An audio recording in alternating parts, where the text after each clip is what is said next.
మహిమాఘనుడైనటువంటి మా ప్రియ పరలోకపు తండ్రి, జీవం గల నాయన, ప్రీతిగా ఉండి నిరంతరము మీ అపారమైనటువంటి ప్రేమను మాపై కుమ్మరిస్తున్నటువంటి మా పరమ తండ్రి, మీ ప్రియ కుమారుడు, మా ప్రభు, ప్రియ రక్షకుడు, నజరేయుడైన యేసుక్రీస్తు ప్రభు వారి ఘనమైన శ్రేష్టమైన నామములో ఆయన మా నిమిత్తం సిలువలో చిందించినటువంటి అమూల్యమైన రక్తమును, శక్తివంతమైన రక్తమును ఆశ్రయించి ఇటు రీతిగా సంతోషముతో, సంతృప్తితో, ధైర్యముతో మీ వైపు చూచుటకు పరిశుద్ధాత్మని సహాయమును కూడా మాకు అనుగ్రహించి మీ సన్నిధిలోనికి మమ్మల్ని చేర్చినందుకు మేము స్తుతిస్తూ ఉన్నాం ప్రభువా.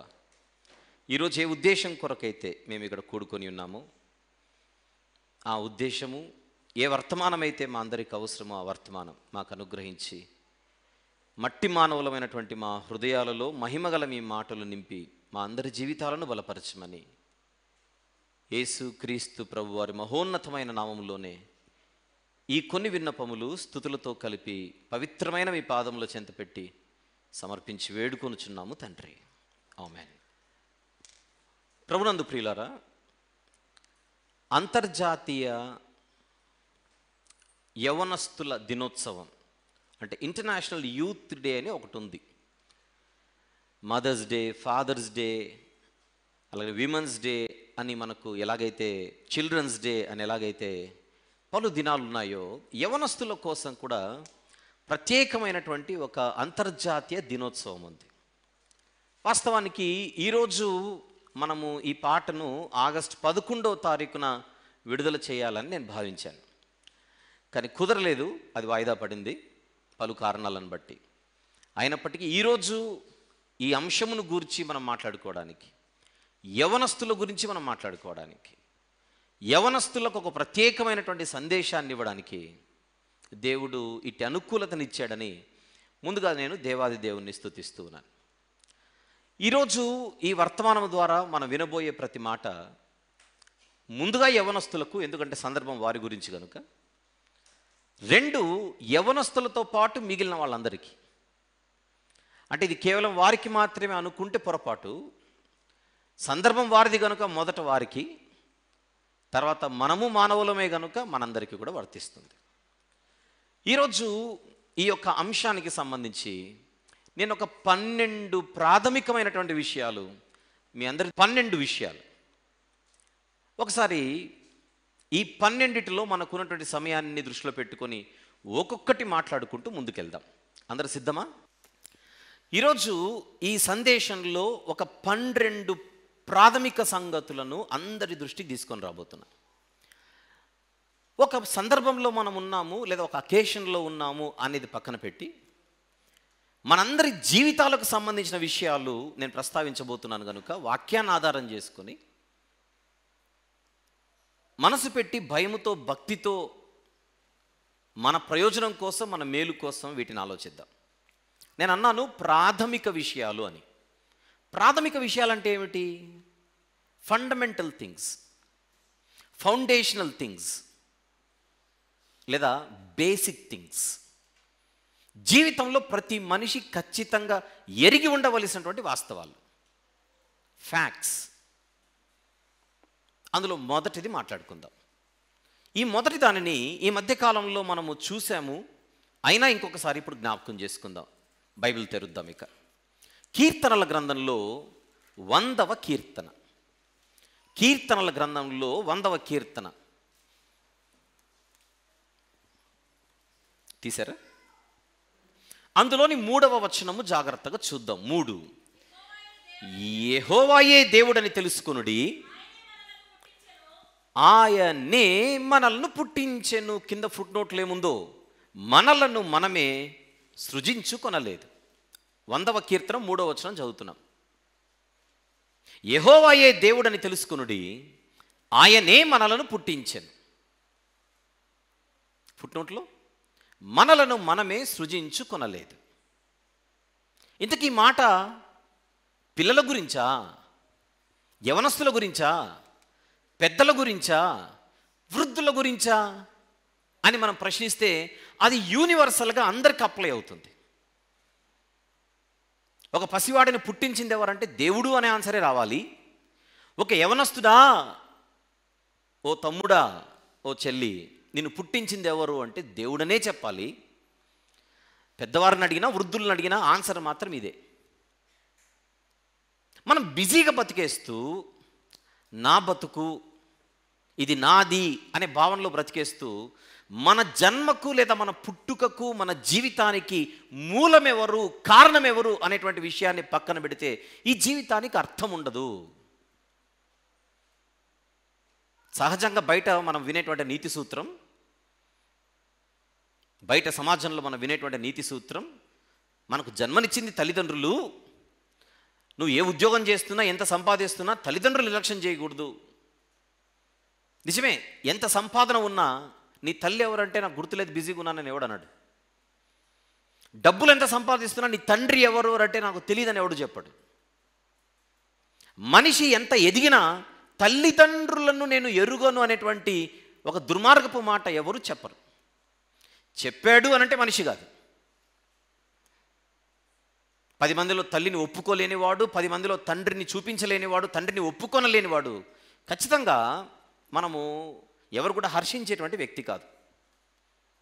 అయితే విషయం ఏంటంటే తల్లిదండ్రుల దగ్గరికి వెళ్ళి ఆగిపోకుండా తల్లిదండ్రులపై ఒక మెట్టు మనం పైకెక్కితే ఆ తల్లిదండ్రులకు బహుమానాలుగా మనలందరినీ ఇచ్చిందే దేవుడు. గర్భఫలము దేవుడు, యెహోవా దేవుడిచ్చిన బహుమానం. నన్నైనా మిమ్మల్నైనా ఎవరినైనా గర్భఫలము దేవుడిచ్చి బహుమానం, దేవుడిచ్చిన బహుమానం. 12 విషయాలు చెబుతానన్నానే, ఈ 12 విషయాలలో ఇప్పుడు రెండోది కూడా చెప్పేశా. మొదటిది ఇది దేవుడిచ్చిన జీవితం. నేను చెప్పాలనుకున్న మెయిన్ థింగ్, ఇది దేవుడిచ్చిన జీవితం, ఇది దేవుడిచ్చిన జన్మ, ఇది దేవుడిచ్చిన పుట్టుక. మనల్ని మనమే సృజించుకున్నది కాదిది, మనకు మనమే తెచ్చుకున్నది కాదిది. ఒకరు ఇస్తే వచ్చింది అనేటువంటి వాస్తవం మనకు గుర్తుంటే, ఆ ఇచ్చిన ఆయనే దేవుడు అనే విషయం గుర్తుంటే మనము తెలియకుండానే ఒక ట్రాక్లో ఉన్నట్టు. కొంతమందికి తెలియక లేదా తెలివి లేక, తెలియక లేదా తెలివి లేక అనే మాట, నాకు దేవుడు ఏం చేశాడు, నాకు దేవుడు ఏం చేశాడు, నాకు దేవుడు ఏం చేశాడు, ఏం చేశాడు ఏం చేశాడు ఏం చేశాడు అడిగేటప్పుడు అద్దం ముందు నిలుచుకొని ఒక్కసారి ఆ ప్రశ్న అడుగు. ఏం చేశాడు ఏం చేశాడు ఏం చేశాడు అడిగితే ఆ అద్దంలో కనబడే ఆకారణంతా చేసింది ఆయనే. Answer is over. అద్దం ముందు నిలుచుకొని దేవుడు నాకేం చేశాడు, దేవుడు నాకేం చేశాడు, దేవుడు నాకేం చేశాడు అని అడిగేటప్పుడు అదే అద్దం ముందు నిలుచుకొని అడిగితే ఆ అద్దంలో కనబడే ఆకారాన్ని చేసిందే దేవుడు కదా. దేవుడా నువ్వేం చేసావని అడిగితే ఆ అద్దంలో నువ్వు చూసుకుంటే ముఖాన్ని నేనే రా చేసింది, ఆ అద్దంలో నువ్వు చూస్తున్నటువంటి దేహాన్ని నేనే రా చేసింది, ఆ రూపాన్ని ఇచ్చింది నేను, ఆకారాన్ని ఇచ్చింది నేను. రోడ్ల మీద బొమ్మలు చేసేవాళ్ళు కూడా ఉంటారు.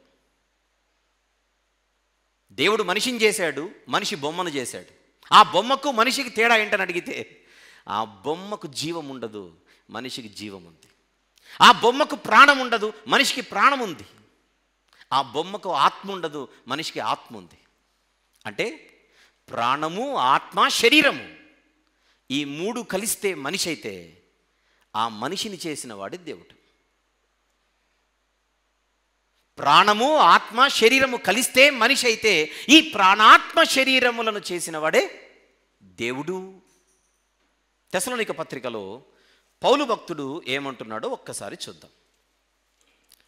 తెస్సలోనికయులకు వ్రాసిన మొదటి పత్రిక 5వ అధ్యాయం 23వ వచనం ఒక్కసారి చూద్దాం. Very good. తెస్సలోనిక మొదటి పత్రిక 5వ అధ్యాయం 23వ వచనం. సమాధానకర్తయగు దేవుడే మిమ్మును సంపూర్ణముగా పరిశుద్ధపరచునుగాక. ఇక్కడ 3 విషయాలు కనపడుతున్నాయి చూడండి. మీ ఆత్మ 1, జీవము అంటే ప్రాణము 2, శరీరము. ప్రాణము, ఆత్మ, శరీరము ఉందా? Body, soul, spirit. అంటే మనిషిలో 3 విభాగాలు ఉన్నాయని, ఆ మూడు విభాగాలకు కూడా దేవుడు ఒక్కడేనని మాట కనపడుతోంది అక్కడ. దేవుడు అంటే ఎవరు? సృజించినవాడు. దేవుడు అంటే ఎవరు? సృష్టికర్త. దేవుడు దేనికి సృష్టికర్త అని అడిగితే మనిషి మాట్లాడుకుంటే చాలా మాట్లాడొచ్చు, సృష్టిని అంతటిని తీసుకొని వచ్చి మాట్లాడొచ్చు. కానీ పదే పదే కొంతమందికి ఉండేటువంటి ఈ నోరు జారేతనం ఒకటి ఉంటుంది కదా, మాట జారేతనం ఒకటి ఉంటుంది కదా. దేవుడు నాకేం చేశాడు, దేవుడు నాకేం చేశాడు, దేవుడు నాకేం చేశాడంటే, దేవుడు నీకేం చేశాడంటే నువ్వు చూసే శరీరాన్ని చేసిందాయన, నువ్వు లోపల కలిగి ఉన్నటువంటి ప్రాణాన్ని ఇచ్చిందాయన. ఈరోజు ఏముంటే నేను శరీరం అంటున్నారో, ఏముంటే నేను శవం అని పిలవట్లేదో, ఆ ఉన్నదే ఆత్మ అయితే ఆ ఆత్మనిచ్చిందే ఆయన. ఇంకేం కావాలి? ఈ మూడిటికంటే గొప్పది నీకేం కావాలో చెప్పు. నా పిల్లలంటే నాకు ప్రాణం అంటాం. ప్రాణం కాకుండా ఇంకో పెద్ద పదం వాడు, ఇంకా దిక్కులేదు మనకు. ప్రాణమే లాస్ట్. నీ పిల్లలంటే నీకెంత ఇష్టం అని ఏ తల్లినైనా ఏ తండ్రినైనా అడిగితే ఆన్సర్ ఏంటి? నా పిల్లలంటే నాకు ప్రాణం. ప్రాణం కంటే పెద్ద పదం వాడు ఇంక లేదు, ఇంక లేదు. పిల్లలంటే ఎంత ఇష్టమో చెప్పడానికి ఒక వ్యక్తి వాడే హైయెస్ట్ వర్డే ప్రాణం. ఆ ప్రాణం ఇచ్చింది దేవుడుగా అనడం ఈజీ. ఏముంది? ఏం చేశాడు, ఏం చేశాడు, ఏం చేశాడు. ఆ ఆకారం కదులుతోంది, ఈ దేహం అనే ఆకారం కదులుతోంది. ఈ కదలికకు కారణం దేవుడు కదా. ఈ ఆకారం పాదాలు మోపింది నేలపై, ఆ నేలనిచ్చింది దేవుడు కదా. ఈ ఆకారం అనుక్షణం గాలిని పీలుస్తోంది, ఊపిరి అంటున్నాం. ఆ ఊపిరిని ఇచ్చుచున్నది దేవుడు కదా. సూర్యుడు లేకపోతే బ్రతకలేం, నేల లేకపోతే బ్రతకలేం, నీరు లేకపోతే బ్రతకలేం, ఆహారం లేకపోతే బ్రతకలేం. అసలు మనము బ్రతకడానికి ఏమైతే అవసరమో ఆ అవసరాలన్నిటినీ ఇచ్చుచున్నదే దేవుడు కదా. నాకేం చేశాడంటావేంటి దరిద్రంగా? తప్పు కదా. పోనీ ఆయన ఏం చేయలేదుగా, ఇంతవరకు ఏం చేశాడు? అవి ఇచ్చే, బ్యాక్ ప్రాణమిచ్చే, ప్రాణమిచ్చే. డాక్టర్ గారి దగ్గర డైలాగ్ ఏమిటి? నా తలకాయ తాకట్టు పెట్టైనా మీకు డబ్బులు ఇస్తాను, నా ప్రాణం అయితే నిలబెట్టండి. అబ్బా, అంత బంగారం ఇప్పుడు ప్రాణం అంటే. ప్రాణం పోయేటప్పుడే తెలుస్తుంది ప్రాణం విలువేమిటో, ఉన్నప్పుడు తెలియట్లా. ప్రత్యేకించి ఈ మాట, నాకు దేవుడు ఏం చేశాడు, నాకు దేవుడు ఏం చేశాడు, నాకు దేవుడు ఏం చేశాడు, ఈ మాట ఎవరి దగ్గర నుంచి వస్తుందో చెప్పనా? ఎవరి నోట గుండా వస్తుందో చెప్పనా? యవనస్తులు. యవనస్తులు అంటే తెలుసు కదా డెఫినేషన్. ఏమీ తెలియకపోయినా అన్నీ తెలుసు అనే అమాయకులు. యవనస్తులకు నిర్వచనం అది.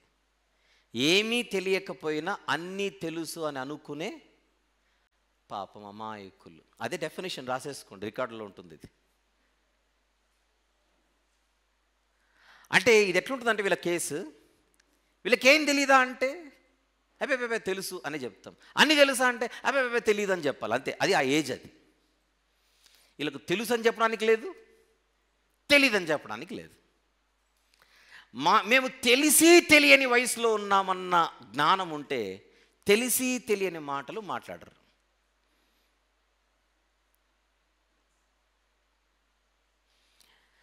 సర్టిఫికెట్లు ఉన్నంత మాత్రాన విజ్డమ్ ఉన్నట్టు కాదు, నాలెడ్జ్ ఉన్నట్టు. Computer knowledge, mobile knowledge, programming knowledge, ఇదంతా నాలెడ్జ్కి సంబంధించి. దీనిని విజ్ఞానము అని అంటారు.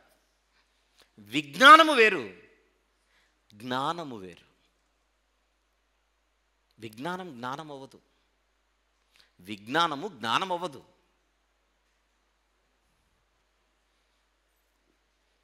ఫ్యాన్ తిరిగితే గాలి వస్తుంది, విజ్ఞానం. తిరగట్లా, చెమటలు పట్టేస్తున్నాయి, ఉక్కపోత. కానీ మనకు తెలిసిన విజ్ఞానం ఏంటంటే ఫ్యాన్ తిరిగితే గాలి వస్తుంది, అది విజ్ఞానం. కానీ తిరగట్లా, ఉక్కపోత. ఏంటబ్బా అని అడిగితే మనోడు స్విచ్ ఆన్ చేయలేదు అక్కడ. ఫ్యాన్ తిరిగితే గాలి వస్తుంది, విజ్ఞానం. స్విచ్ ఆన్ చేస్తే తిప్పుకోవచ్చు, జ్ఞానం. అది ఆన్ చేసావట్లా. ఏమి లేక? జ్ఞానం లేక. జ్ఞానం లేక. అన్నము తింటే ఆకలి తీరుతుంది, విజ్ఞానం. ప్లేట్ ఎదురుగుంది, భోజనం ఉంది, తిని చావట్లా. ఏమి లేక? జ్ఞానం లేక. ట్యాబ్లెట్ వేసుకుంటే జ్వరం తగ్గిపోతుంది, విజ్ఞానం. మందు అంటే ట్యాబ్లెట్ ఎదురుగున్నా వేసుకోవట్లా. ఏమి లేక? జ్ఞానం లేక. చదువుకుంటే జీవితం బాగుంటుంది, విజ్ఞానం. చదువుకోవట్లా. ఏమి లేక? జ్ఞానం లేక. అర్థమైంది అనుకుంటా మ్యాటర్. నాలెడ్జ్ వేరు, విజ్డమ్ వేరు. విజ్ఞానం ఉన్న ప్రతి ఒక్కడు జ్ఞానేం కాదు.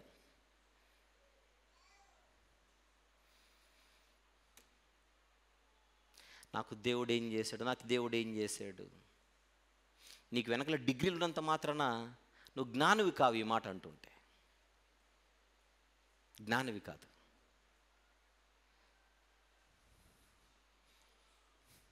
విలాపవాక్యంలో ఒక మాట ఉంటుంది, అక్కడ సందర్భం వేరు, కానీ ఆ పాయింట్ కోసం వద్దాం, తీసుకుందాం అని నేను అడుగుతున్నాను.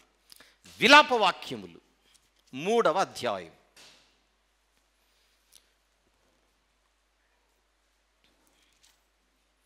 విలాపవాక్యములు 3వ అధ్యాయం 27వ వచనం దయచేసి. 27వ వచనం దయచేసి. యవ్వన కాలమున కాడి మోయుట నరునికి మేలు. నెక్స్ట్ మాట, అతని మీద దానిని మోపినవాడు యెహోవాయే. నేను చెప్తున్నాను కదా, సందర్భం వేరు. కాసేపు సందర్భాన్ని పక్కన పెట్టండి. దాని స్పిరిచువల్ సెన్స్లో తీసుకుందాం, ఆధ్యాత్మిక భావంలో తీసుకుందాం. ఆధ్యాత్మిక భావంలో తీసుకుంటే అక్కడ కనబడుతున్న వాస్తవం ఏమిటి? యవ్వన కాలమున నరుడు కాడి మోయుట మేలు. యవ్వన కాలము అనే ఒక కాలం కనపడుతోంది, కాడి మోయుట అనే మరొక ఎక్స్ప్రెషన్ కనపడుతోంది. కనుక దాన్ని తీసుకొని ఇప్పుడు మత్తయి సువార్తకు వద్దాం. మత్తయి సువార్త 11వ అధ్యాయం. 28 నుంచి 30 చూద్దాం. 28 నుంచి 30. ప్రయాసపడి భారము మోసుకొనుచున్న సమస్త జనులారా, నా యొద్దకు రండి, నేను మీకు విశ్రాంతి కలుగజేతును. నేను సాత్వికుడును, దీన మనస్సు గలవాడును గనుక మీ మీద నా కాడి ఎత్తుకొని, ప్రభు చెబుతున్న మాట. ఏమెత్తుకొని? మీ మీద నా కాడి ఎత్తుకొని నా యొద్ద నేర్చుకొనుడి, అప్పుడు మీ ప్రాణములకు విశ్రాంతి దొరుకును. ఎలయనగా నా కాడి సులువుగాను నా భారము తేలికగాను ఉన్నవి. విలాపవాక్యముల్లో యవ్వన కాలము అనే ఒక కాలాన్ని చూసాం, కాడి మోయడం అనేటువంటి ఒక పనిని చూసాం. అందులో ఆ రెండిటిని అలా బయటికి తీసుకొని వచ్చి ఈ కాడి మోయడం గురించి ఎక్కడైనా మరింత సమాచారం ఏమైనా దొరుకుతుందా, మరొక సమాచారం ఏమైనా దొరుకుతుందా అని చూసినప్పుడు యేసుక్రీస్తు ప్రభు మాట్లాడుతున్న మాట, మీకు భవిష్యత్తు ఉండాలంటే మీరు మోయవలసింది నా కాడి. ఏమన్నాడు? నా కాడి నా భారము. సహజంగా బరువులు మోసే శక్తి మనిషికి ఏ స్టేజ్లో ఉంటుంది? యవన కాలమేగా. డాక్టర్లు అడిగితే చెప్తారు, వయసు గడిచే కొద్దట, ముఖ్యంగా 30 దాటిన తర్వాత సంవత్సరానికి ఇంత చొప్పున మజిల్ పవర్ తగ్గిపోతుంటుందంట మనిషికి. సంవత్సరానికి ఇంత చొప్పున మజిల్ పవర్, కండబలం తగ్గిపోతుంటుంది. అలా వయసు బాగా మీద పడేసరికి అది చూడండి, మనిషికి ఎలా అవుతుంది? ఒక తోలు మాత్రమే ఉంటుంది, చర్మం మాత్రమే ఉంటుంది, కండే ఉండదు. ఎందుకు? బలము ఊడిగిపోవడం, బలము కోల్పోవడం, శక్తిహీనులవడం. బరువు, భారము, కాడి అనే పదాలు మనం తీసుకుంటే యవనస్తులేగా. ఏమని చెబుతున్నాడు ప్రభు? నా కాడి మోయుడి, అది మేలు. మొదటిది, ఈ జీవితాన్ని దేవుడే ఇచ్చాడు. 2, తల్లిదండ్రులకు బహుమానంగా ఇచ్చాడు. 3, 3, ఆ జీవితం చాలా చిన్నది, సుదీర్ఘమైనదేమి కాదు.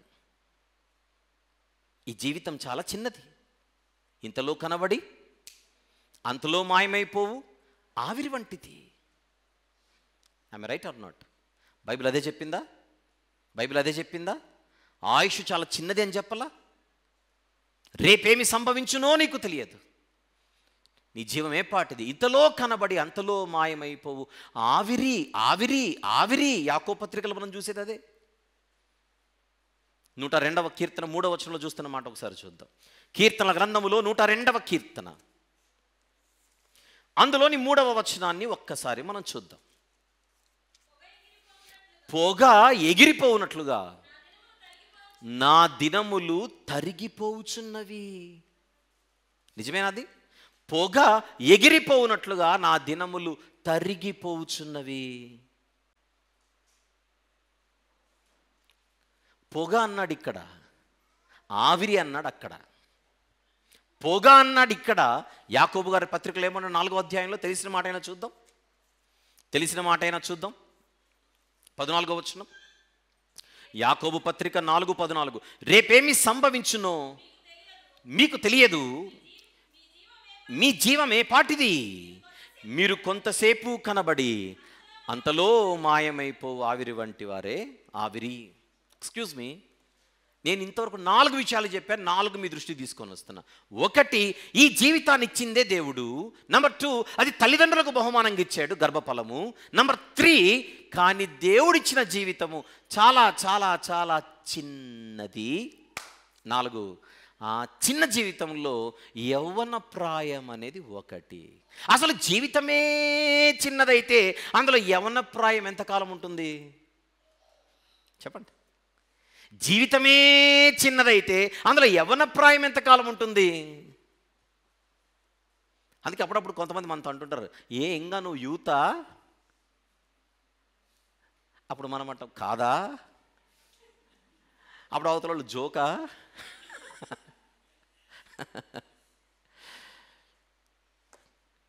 అంటే యవ్వన ప్రాయం వెళ్ళిపోయినా నేను యవ్వనస్తుడిని అని ఫీల్ అవ్వడానికి ఇష్టపడతాం, కానీ మ్యాటర్ అది కాదు కదా పాయింట్. అక్కడ ఫీల్ అయితే అయిపోద్దా?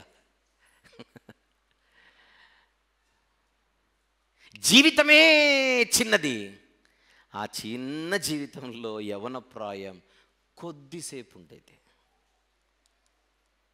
వాక్యం అంటోంది, ఆ యవ్వన ప్రాయమున నీవు దేవుని కాడి మోయుట చెప్పండి మేలు.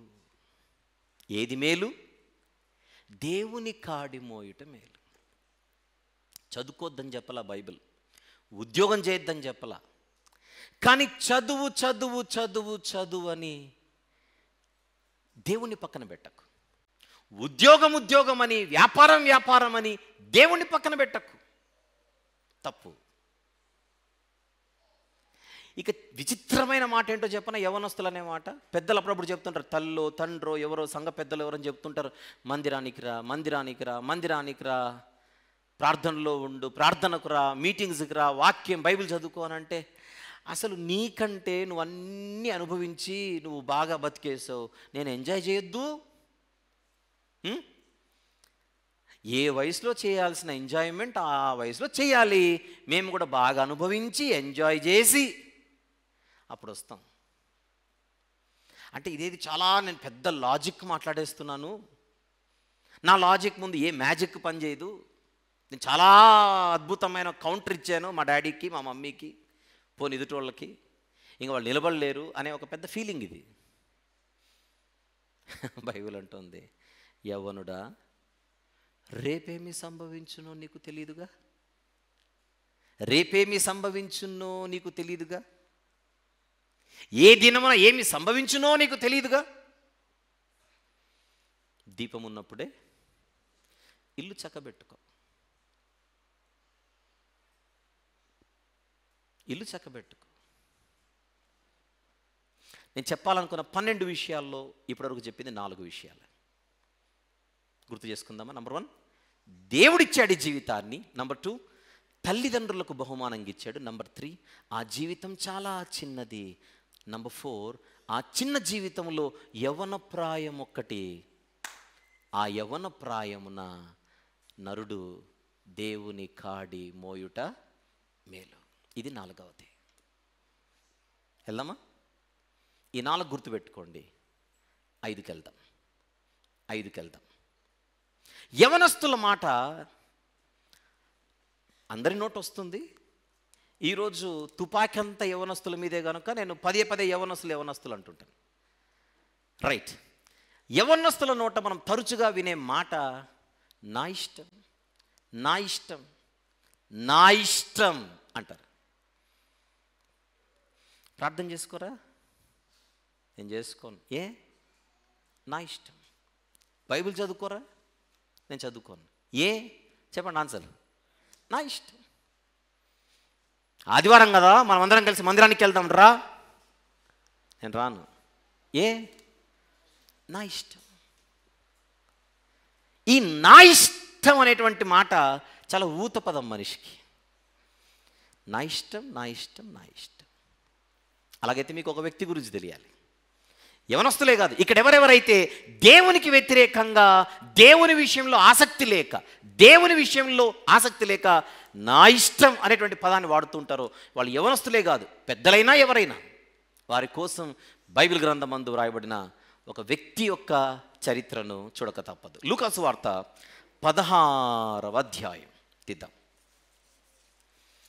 లూకాసు వార్త 16వ అధ్యాయం 19 నుంచి చూద్దాం. ధనవంతుడొకడుండెను. అతడు ఊదారంగు బట్టలను సన్నపు నార వస్త్రములు ధరించుకొని ప్రతి దినము బహుగా సుఖపడుచుండువాడు. లాజరు అని ఒక దరిద్రుడు ఉండెను. వాడు కురుపులతో నిండిన వాడై ధనవంతుని ఇంటి వాకిట పడి ఉండి అతని బల్ల మీద నుండి పడు రొట్టె ముక్కలతో ఆకలి తీర్చుకొని గోరెను. అంతేగాక కుక్కలు వచ్చి వాని కురుపులు నాకెను. ఆ దరిద్రుడు చనిపోయి దేవదూతల చేత అబ్రహాము రొమ్మును ఆనుకున్నట్టుగా కొనిపోబడెను. ధనవంతుడు కూడా చనిపోయి పాతిపెట్టబడెను. అప్పుడు అతడు పాతాళములో బాధపడుచు. అదేంటిది? ఇద్దరు ఒకే చోట బ్రతికినా ఒక వ్యక్తి చనిపోయిన వెంటనే పాతాళానికి జారిపోయాడు. ఎందుకో చూద్దాం. కొంతమందికి తెలియాలని మొత్తం చదివించాను లేదా చదివాను. జాగ్రత్తగా విందాం. 23వ వచనం. అప్పుడు అతడు పాతాళంలో బాధపడుచు కన్నులెత్తి దూరము నుండి అబ్రహామును అతని రొమ్మును ఆనుకొని ఉన్న లాజరును చూచి, బతికున్నప్పుడు ఇద్దరు కలిసే ఉన్నారు ఒక చోట, చనిపోయిన తర్వాత ఒక వ్యక్తి ఒక చోటికి వెళ్ళిపోయాడు, మరొక వ్యక్తి మనం మాట్లాడుకుంటున్న ఈ ధనవంతుడు పాతాళమునకు జారిపోయాడు. అతను ఏమంటున్నాడు? 24వ వచనంలో చూద్దాం. తండ్రివైన అబ్రహామా, నాయందు కనికరపడి తన వ్రేలి కొనను నీళ్ళలో ముంచి నా నాలుకను చల్లార్చుటకు లాజరును పంపుము, నేను ఈ అగ్ని జ్వాలలో యాతన పడుచున్నానని కేకలు వేసి చెప్పాను. అందుకు అబ్రహాము, ఇది ఇంపార్టెంట్, కుమారుడా అంటున్న మాట ఏమిటి? నీవు నీ జీవితకాలమందు, ఇప్పుడు చదవండి, నీకిష్టమైనట్టు సుఖం అనుభవించేతివి. నీకు తెలియాలి ఇది. నేనెందుకు ఇక్కడికి జారిపోయానా అనే ప్రశ్న నీకుంటే ఇప్పుడు నీకు తెలియాలంటున్నాడు అబ్రహాం గారు. నువ్వెందుకు జారిపోయావంటే పాతాళానికి, నీ జీవితంలో నా ఇష్టం అని బతికావు. ఏది పడితే అది తినేసావు, ఏది పడితే అది తాగేసావు, ఎక్కడ పడితే అక్కడికి నడిచావు, ఎక్కడ పడితే అక్కడ నిలిచావు, ఎక్కడ పడితే అక్కడ కూర్చున్నావు. నీకు ఇష్టం వచ్చినట్టుగా వ్యవహరించావు, నీకు ఇష్టం వచ్చినట్టుగా ప్రవర్తించావు. ఎవడైనా మంచి చెప్పడానికి ప్రయత్నం చేస్తే నువ్వెవడు చెప్పడానికి నా ఇష్టం అనే డైలాగ్ గట్టిగానే కొట్టావు. దేవుడిచ్చిన జీవితంలో ఇష్టము నీదైతే రిజల్ట్ అది. పిక్చర్ క్లియర్గా? దేవుడిచ్చిన జీవితంపై నా ఇష్టం అని మనం అంటే నష్టమే. ఇలా గనక తెలిసా తెలియకనా మనకు తెలియదు, కానీ ఈ మాట అయితే చాలా ఊతపదంగా మనిషి నోట వస్తుంటుంది. అది ప్రత్యేకించి యవనస్తుల నోట గుండా, పెద్దవాళ్ళ నోట గుండా కూడా వస్తుంటుంది. కానీ యవనస్తుల నోట ఈ మాట ఆరోగ్యకరమైంది కాదు. నో.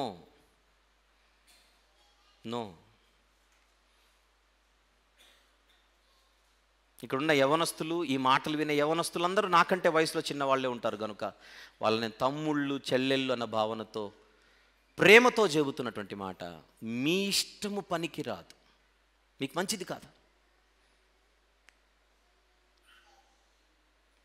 జీవితము దేవుడిస్తే, దేహాన్ని దేవుడిస్తే, ఆత్మను దేవుడిస్తే, ప్రాణాన్ని దేవుడిస్తే, అనుభవించే ప్రతిదీ దేవుడిస్తే నా ఇష్టం అంటావేంటి? బుర్ర తక్కువై, బుర్ర లేకుండా. తప్పుడు మాట అది. నా ఇష్టం అనే మాట మనిషి నోట రాకూడదు. దేవుని ఇష్టం. ఎఫెసీ పత్రికలు ఏమంటున్నాడు? దయచేసి చూద్దాం ఒక్కసారి. ఎఫెసీయులకు వ్రాసిన పత్రిక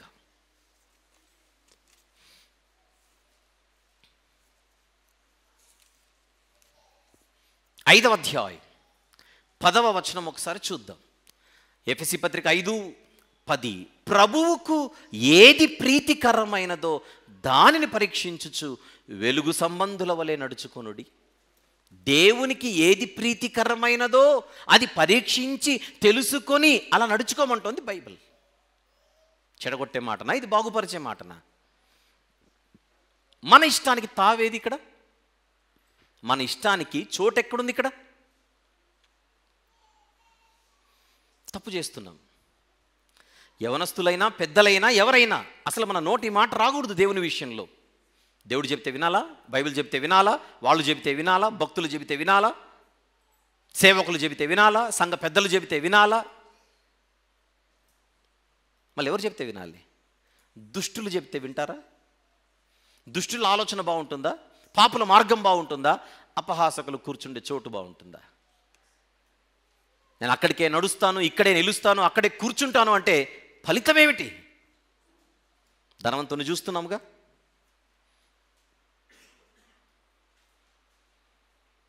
బడిలో మన పిల్లల్ని చేర్పించినప్పుడు కొద్ది రోజుల తర్వాత మనం చెబుతాం, వాళ్ళతో నువ్వు సహవాసం చేయకు, వీళ్ళతోనే ఫ్రెండ్షిప్ చేయి, వాళ్ళ దగ్గరే కూర్చో.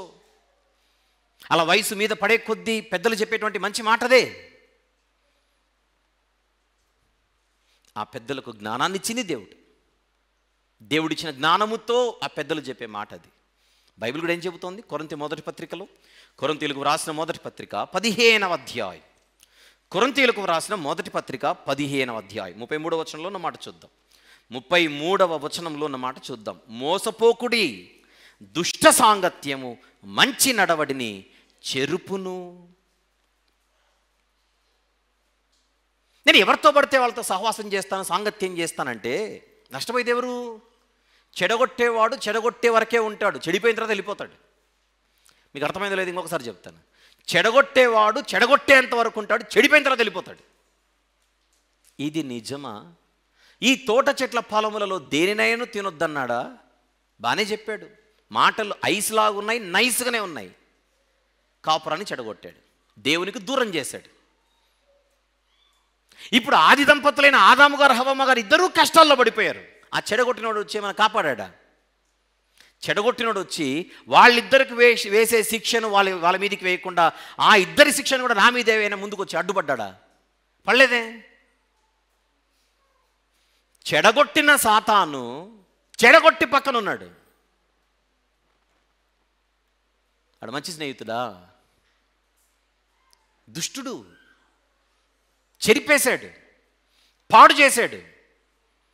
పాడు చేయగానే అలా జారిపోయాడు, అలా జారుకున్నాడు. నిజమైన స్నేహితుడు ఎవరు?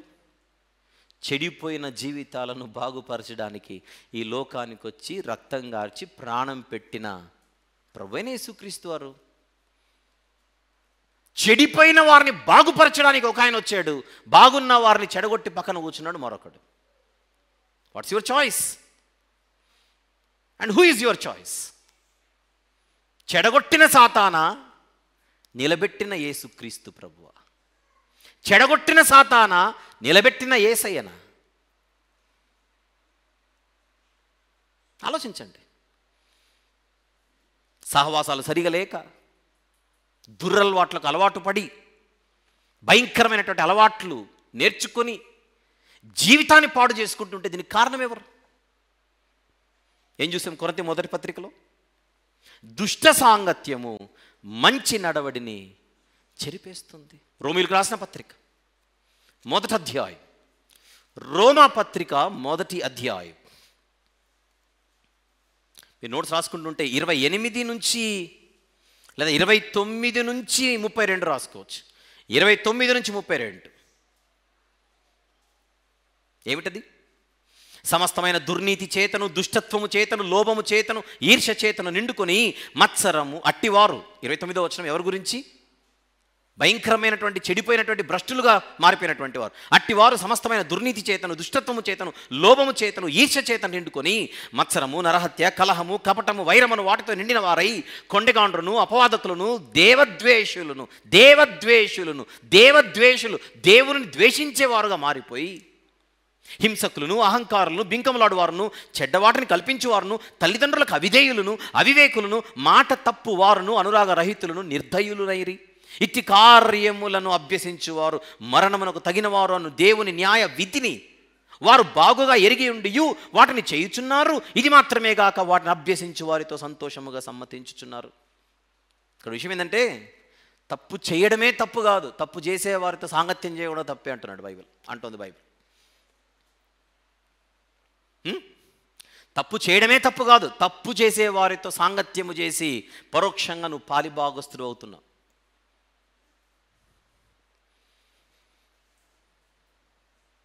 ఎక్కడి నుంచి వచ్చాయి దురలవాట్లు? పాలు తాగడం మాత్రమే తెలిసిన పిల్లలు ఒక వయసు వచ్చేసరికి ఏవేవో ఎందుకు తాగుతున్నారు? అమ్మ నేర్పించిందా? అమ్మ పాలు తాగడమే నేర్పించింది. బయటికి వెళ్ళి భయంకరమైనటువంటివి తాగడం నేర్చుకున్న, తినడం నేర్చుకున్నటువంటి యవనస్తులకు ఈ అలవాట్లు ఎక్కడి నుంచి వచ్చాయి? బయట సహవాసాలు కాదు, సాంగత్యాలు కాదు, చెడు స్నేహాలు కాదు. ప్రసంగి గ్రంథం 11వ అధ్యాయం చూద్దాం. ప్రసంగి గ్రంథం మనకు బాగా తెలిసినటువంటి మాట. 11వ అధ్యాయం 9 నుంచి చూసుకుంటూ కిందికి వెళ్దాం. 9 నుంచి చూసుకుంటూ కిందికి వెళ్దాం. యవనుడా, నీ యవ్వనమందు సంతోషపడుము, నీ యవ్వన కాలమందు నీ హృదయము సంతుష్టిగా ఉండనిమ్ము, నీ కోరిక చొప్పునను, నీ దృష్టి యొక్క ఇష్టము చొప్పునను ప్రవర్తింపుము. అంటే లైసెన్స్ ఇచ్చినట్టు కాదు, తర్వాత ఏదో చెబుతున్నాడు. అయితే వీటన్నిటిని బట్టి దేవుడు నిన్ను తీర్పులోనికి తెచ్చునని జ్ఞాపకం ఉంచుకొనుము. 10వ వచనంలో చివరి మాట, నీ దేహమును చెరుపు దానిని తొలగించుకో, నీ దేహమును చెరుపు దానిని తొలగించుకో, లేదంటే దేవుడు నిన్ను తీర్పులోనికి తీసుకొని వస్తాడు. జాగ్రత్త, దేవుడు నిన్ను తీర్పులోనికి తీసుకొని వస్తాడు. ఒక విషయం చెప్పనా, ఇంతవరకు నేను ఇంకొక 4 విషయాలు చెప్పాను. మొదటి 4 విషయాలు పక్కన పెడితే ఇప్పుడు 4 విషయాలు చెప్పాను. ఆ 4ట్లో అంటే ఇప్పుడు 5, 6, 7, 8 చెప్పాను. మొదటిదేమిటి? స్టార్టింగ్ నుంచి మొదటిదేమిటి? దేవుడిచ్చిన జీవితం. 2, తల్లిదండ్రులకు బహుమానం. అది 3, అది ఎంతో చిన్నది. 4, అందులో యవ్వన ప్రాయం ఒకటి ఉంటుంది. ఆ యవ్వన ప్రాయమున నీవు దేవుని కాడి మోయటం మేలు. అది 4వది. 5, ఇది అర్థం చేసుకోక నా ఇష్టమని నువ్వు బ్రతికితే అది అవివేకం. 5వది అదే, నా ఇష్టం అని నువ్వు బతకూడదు. ఈ జీవితంపై నీ ఇష్టం లేదు, ఇది దేవుని ఇష్టం మాత్రమే. 5వది మనం చూసినది. 6, నా ఇష్టమని ఎవరితో పడితే వారితో సాంగత్యము చేస్తే, చెడు స్నేహాలు చేస్తే, దుష్టులతో సాంగత్యము చేస్తే ఏం జరుగుతుందో తెలుసుకోవాలి. 6వది దుష్ట సాంగత్యము మంచి నడవడిని చెరిపేస్తుంది. 7 ఇప్పుడు ప్రసంగి గ్రంథంలో మనం చూసాం. దుష్టులతో సహవాసం చేస్తే దేహాన్ని చెరిపే భయంకరమైన దురలవాట్లు అలవాటు అవుతాయి. దాని నుంచి నువ్వు తొలగించుకోవాలి. ఆ దేహమును చెరిపే వాటిని తొలగించుకోవాలి. ఎక్స్క్యూజ్ మీ, ఇది 7. దేహమును చెరిపే వాటిని తొలగించుకోవాలి. 7, 8 లేదంటే దేవుడు తీర్పులోనికి నిన్ను తీసుకొని రాక తప్పదు. అర్థమైందా పాయింట్? మనకున్న సమయాన్ని బట్టి అలా నేను వేగంగా వెళ్తున్నాను ముందుకి. 12 విషయాలలో మరొక 4 మాట్లాడుకున్న, మొత్తం కలిపితే 8 అయ్యాయి ఇప్పటి వరకు. ఇప్పుడు మనం మాట్లాడుకున్న 4 ఏమిటి? నీ ఇష్టము కాదు. ఏం మాట్లాడుకున్నాం? నీ ఇష్టము కాదు. నంబర్ 2, ఎవరితో పడితే వారితో సహవాసం చేయడానికి వీలు లేదు. No permission. దేవుడు ఇవ్వట్లేదు పర్మిషన్ అది. 3, వాళ్ళతో సహవాసం చేస్తే నీకు అలవాట్లన్నీ కూడా దురలవాట్లే. అవి దేహాన్ని పాడు చేస్తాయి. దేవుడిచ్చిన దేహాన్ని పాడు చేసుకునేటువంటి అనుమతి నీకు లేదు. కాదు కూడదని జీవితాన్ని పాడు చేసుకునేటువంటి స్థితిలోకి నువ్వు వెళ్ళిపోతే ఒకరోజు దేవుడు తప్పక ఎక్కడికి నిన్ను లాగును? తీర్పులోనికి. ఇది 8వది. 9వది మాట్లాడుకునే ముందుగా ఒక్కసారి మళ్ళీ చూద్దాం. యవనుడా, నీ యవనమందు సంతోషపడుము, నీ యవన కాలమందు నీ హృదయం సంతుష్టిగా ఉండనిమ్ము, నీ కోరిక చొప్పునను నీ దృష్టి యొక్క ఇష్టము చొప్పునను ప్రవర్తింపుము. అయితే వీటన్నిటిని బట్టి దేవుడు నిన్ను తీర్పులోనికి తెచ్చునని జ్ఞాపకముంచుకో.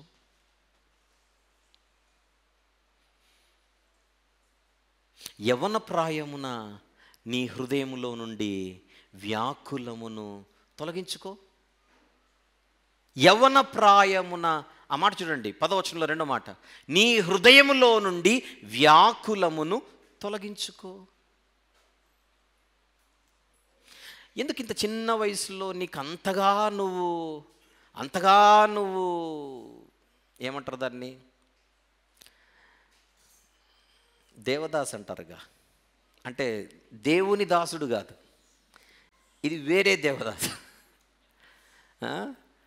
ఎందుకు గడ్డం పెంచుతున్నావు, ఎందుకు తిండి తినట్లేదు, ఎందుకు ముద్ద దిగట్లేదు, ఎందుకు నిద్ర పట్టట్లేదు, ఎందుకు ముఖంలో రక్తం పోయింది, ఏంటి నీ బతుకు ఇట్లా తయారైంది? వ్యాకులం. పాయింట్ అది.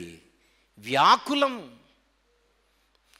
నాశనం కొని తెచ్చుకోవట్లా, పాడు చేసుకోవట్లా జీవితాన్ని, దేహాన్ని పాడు చేసుకుంటున్నాడు. మందెందుకు అలవాటైంది నాయన? అదే కారణం. మర్చిపోలేకపోతున్నాను. యాక్చువల్లీ పాటలు ఏంటి?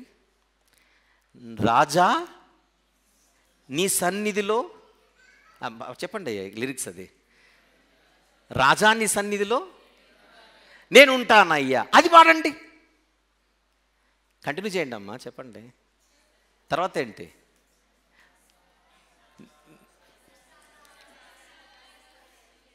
మనసారా ఆరాధిస్తూ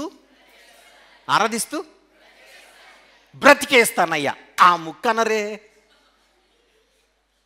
రాజా నీ సన్నిధిలో ఉంటానయ్యా, మనసారా ఆరాధిస్తూ బ్రతికేస్తానంటే ఎంత ముచ్చట ఉంటుందన్నమాట. ఆ ముక్కనరే. పాట పాడతారు కానీ తర్వాత ఏంటి? ఉండాలేనయ్యా, నేను బ్రతకాలేనయ్యా, నువ్వు లేకుండా నేను ఉండలేను, నువ్వు లేకుండా నేను ఉండలేను, నీ సన్నిధిలో లేకుండా నేను ఉండలేను. ఆ ముచ్చట బాగుంది.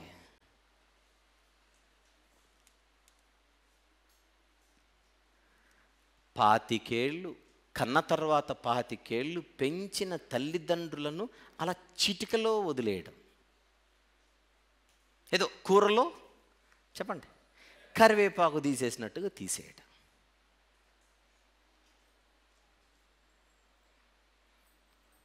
తప్పుగా నువ్వు నీ జీవితాన్ని పాడు చేసుకుంటున్నావు. యవనుడా, నీ హృదయములో నుండి ఏం చేయమంటున్నాడు? వ్యాకులము తీసేయి. ఎందుకంటే అది భయంకరమైన మహమ్మారి. తొందరపడి ఆలోచించింది నువ్వు, తొందరపడి నిర్ణయాలు తీసుకుంది నువ్వు.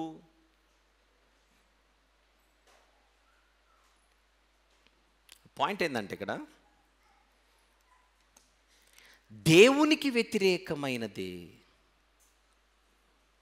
మన జీవితంలో మన నిర్ణయాలు తీసుకొని నేను చచ్చిపోతానంటే ఎట్లా? కుదురులాగితే ఆయనే చంపుతాడు. అప్పుడు ఏ కేసు ఉండదు. అంటే నన్ను నేను చంపుకొని కేసులు ఎందుకు వేయించుకోవాలా? ఒక టైం ఉంచినప్పుడు ఆయన ఏమంటాడు?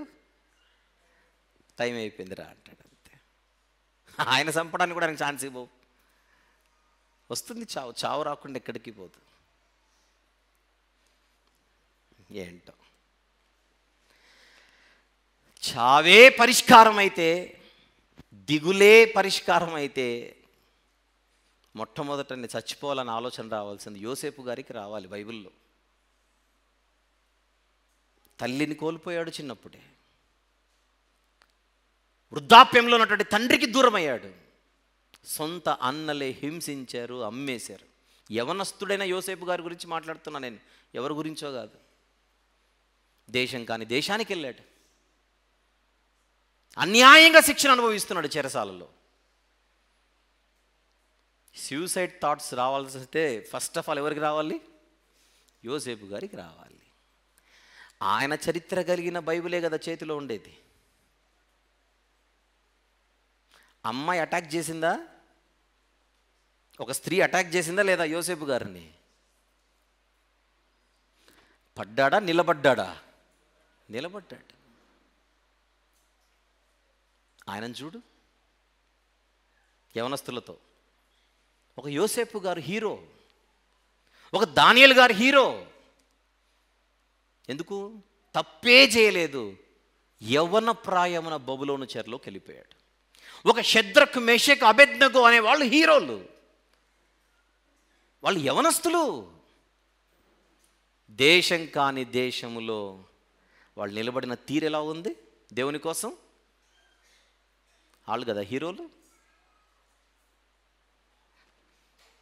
ఒక తిమోతి గారు హీరో, ఒక తీతు గారు హీరో, యవనస్తులు.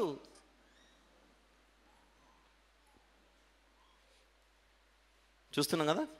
ప్రసంగి గ్రంథం 11వ అధ్యాయం 10వ వచనం, లేత వయస్సును నడిప్రాయమును గతించిపోవునవి. అది పాయింట్. లేత వయస్సు, చిన్న వయస్సు, నడిప్రాయము, యూత్. చైల్డ్హుడ్ అయినా యూత్ అయినా, చైల్డ్హుడ్ అయినా యూత్ అయినా, బాల్యమైన యవ్వన ప్రాయమైన ఎక్కువ రోజులు ఉండవు. బాల్యమైన యవ్వన ప్రాయమైన ఎక్కువ రోజులు ఉండవు, గతించిపోయేవి. ఎలా గతించిపోతే? ఆవిరి వలె. అందుకే యవనస్తులు మేము ఎలా బ్రతకాలి అని ప్రశ్న వస్తే, ఎవరికైనా మేము ఎలా బ్రతకాలి అంటే, మన కళ్ళెదురుగా చెడిపోయిన ఒక వ్యక్తిని చూడకు. మనం చేసే తప్పు ఏంటంటే, మన కళ్ళెదురుగా కొంతమంది బలహీనులుగా కనబడుతుంటారు. అందరి మాట విందాం ఈ మాట. మన కళ్ళెదురుగా క్రైస్తవులు అయినప్పటికీ, క్రైస్తవులుగా పిలువబడుతున్నప్పటికీ కొంతమంది బలహీనంగా ఉంటారు. వాళ్ళని చూసి బైబిల్ మంచిది కాదు, బైబిల్ కరెక్ట్ కాదు అని ఇష్టం వచ్చినట్టు సర్టిఫికెట్లు ఇవ్వడం ఏంటి? నా ఎదురుగున్న మనిషి సరిగా బతకట్లేదు అకార్డింగ్ టు ద బైబిల్, అంతవరకు ఓకే. ఈ మనిషి సరిగా బతకట్లేదని చెప్పు, బైబిల్ కరెక్ట్ కాదని చెప్పకు. ఈ మనిషి సరిగా బతకట్లేదని చెప్పు, యేసు ప్రభు కరెక్ట్ కాదని చెప్పకు. ఈ మనిషి కరెక్ట్గా బతకట్లేదని చెప్పు, యోసేపు గారు కరెక్ట్ కాదని చెప్పకు. నేను ఎలా బ్రతకాలనే ప్రశ్నకు ఆన్సర్ యోసేపుని చూపిస్తున్నాను. నేను ఎలా బ్రతకాలనే ప్రశ్నకు సమాధానం దానియేలు గారిని చూపిస్తున్నాను, షద్రకు, మేషకు, అబేద్నెగోలను చూపిస్తున్నాను, ఒక తిమోతి గారిని చూపిస్తున్నాను, క్రొత్త నిబంధనలో ఉన్న యవనస్తులు ఆదర్శప్రాయాలుగా ఉన్నటువంటి తీతు గారిని చూపిస్తున్నాను. అలాంటి వారిని చూద్దాం. నా కళ్ళెదురు ఒక మనిషి సరిగా బతకట్లేదని కుంటి సాక కొంతమంది చెప్పే చేతగాని సాకులు అంటే చెప్పనా? ఆయన మంచోడు కాదు, ఆమె మంచిది కాదు, ఈ అమ్మాయి మంచిది కాదు, ఆ అబ్బాయి మంచోడు కాదు. అయితే ఏంటి? అందుకే నాకు బైబిల్ వద్దు. అబ్బే, ఇది కుంటిసాక అంటారు. ఇది తప్పించుకోవడానికి వేసే వేషాలు ఇవి. మనం ఆల్రెడీ మైండ్లో ఒకటి ఫిక్స్ అయిపోయి ఎవరో ఒకరి మీద బురద చల్లి అలా జారుకోవడం అనమాట. ఇది కరెక్ట్ కాదు. ప్రపంచంలో ఉండే యవనస్తులందరికీ ఇప్పుడు నేను చెప్పినటువంటి పేర్లు కలిగినటువంటి వాళ్ళు అద్భుతమైనటువంటి రోల్ మోడల్స్. వాళ్ళందరూ ఎవరు? విశ్వాస వీరులు. ఎవరి మీద వారికి ఉన్నటువంటి విశ్వాసమునకు కర్తయు దాన్ని కొనసాగించువాడైనా యేసు క్రీస్తు వారిపై. 12 విషయాలు చెప్తానన్నానుగా. 12లో 8 మాట్లాడుకున్నాం ఇందాక. ఇప్పుడు 9లో యోసేపు, 10లో దానియేలు గారు, షద్రకు, మేషకు, అబేద్నెగోలు. 10వ విషయం అది. 9లో యోసేపు గారు, 10లో దానియేలు గారు ఆయన మిత్రులు, 11లో మనం మాట్లాడుకుంటున్న తిమోతి గారు. 12 విషయాలు 11 అయిపోయినాయి ఇప్పుడు. 12 విషయాలు 11 అయిపోయినాయి ఇప్పుడు. 9 యోసేపు గారు, ఆయన జీవితం చదవండి. నేనేదో ఒక 2 ముక్కల్లో చెప్పాను, కానీ ఆదికాండం చదివితే ఆయన గొప్పతనం ఏంటో అర్థమవుతుంది. దానియేలు గ్రంథం చదివితే ఈ 4 స్నేహితుల గొప్పతనం ఏంటో అర్థమవుతుంది. క్రొత్త నిబంధన చదివితే ఎందరో యవనస్తులు, అందులో తిమోతి గారు ఒకరు. 11 అయిపోయినాయి. 12వ విషయం ఏంటో చెప్పనా? 12 ఏంటో చెప్పనా? ప్రసంగి గ్రంథం 12వ అధ్యాయం. 12 కొరకు 12. ప్రసంగి గ్రంథం 12వ అధ్యాయం 13వ వచనం చూద్దాం.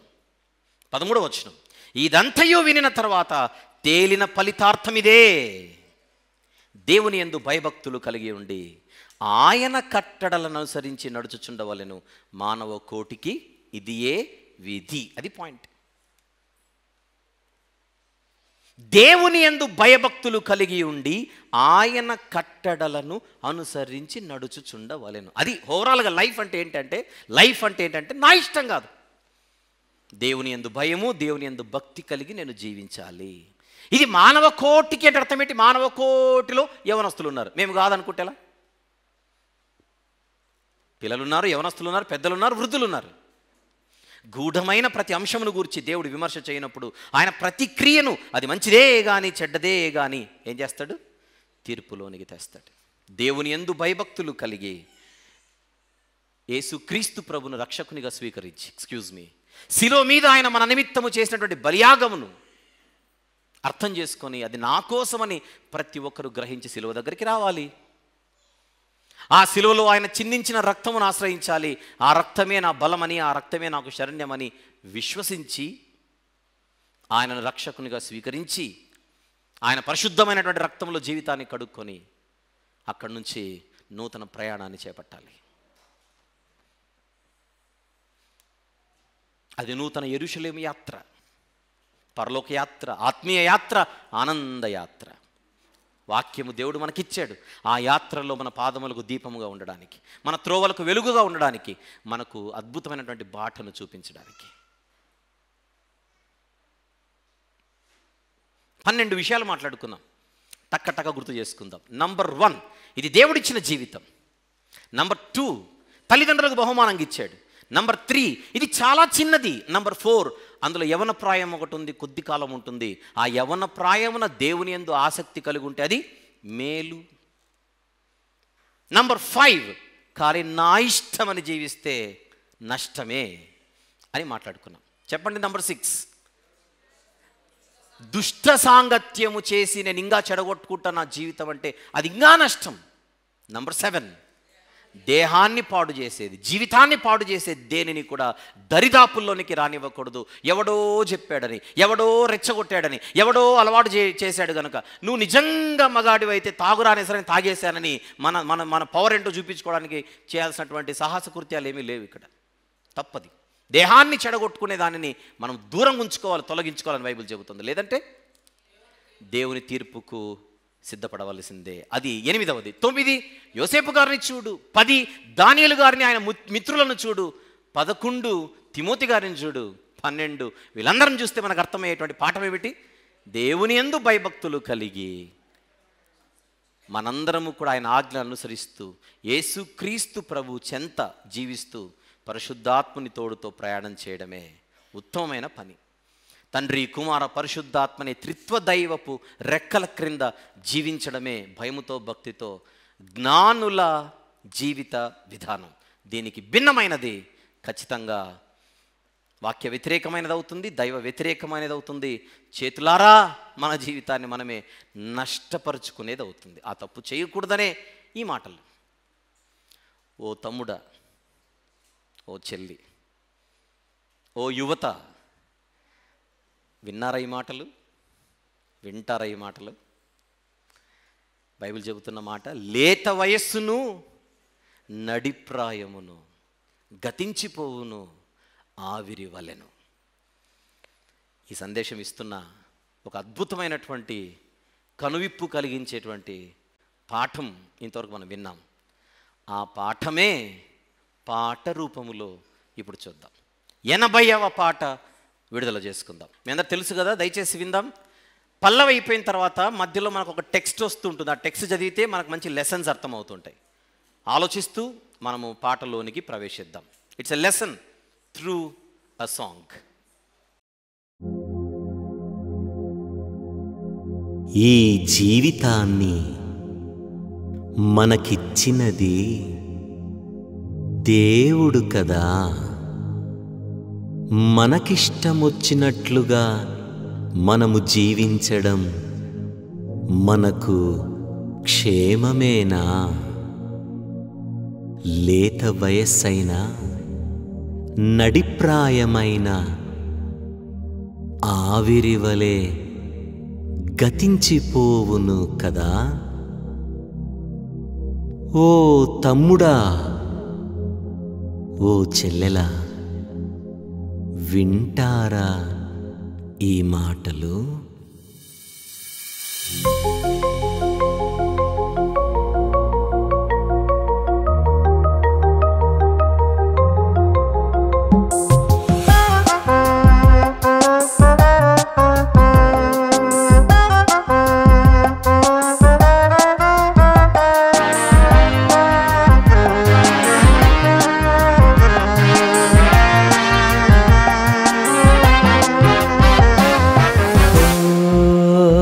తమ్ముడా,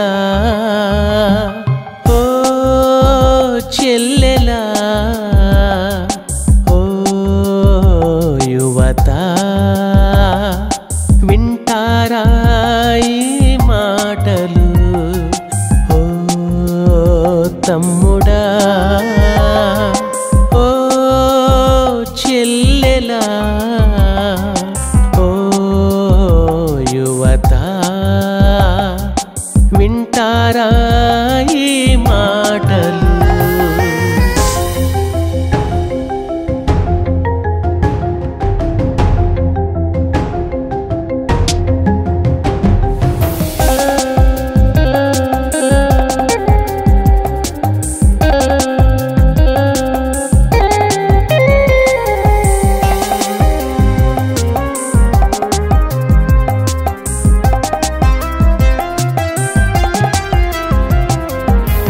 జీవితమే మీకిచ్చినదే ఆ దేవుడని మీకు తెలుసా? తల్లిదండ్రులకే బహుమానముగా ఆ దేవుడే మిమ్మునిచ్చెగా.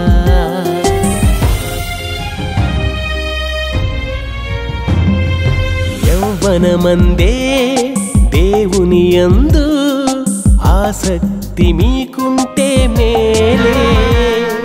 జీవితమెంతో చిన్నది కాదా, ఆలోచిస్తే మీకు క్షేమమే.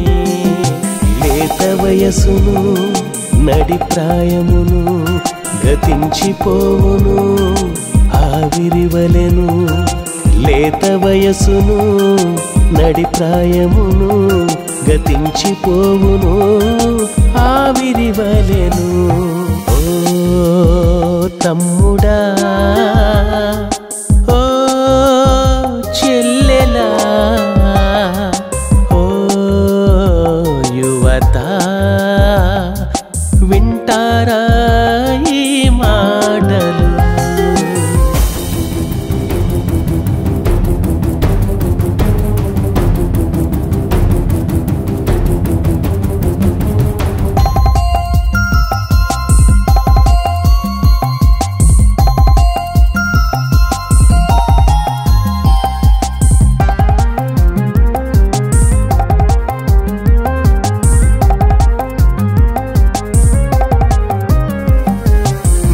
జీవితమే మీ ఇష్టమని జీవిస్తే నష్టమే కాదా?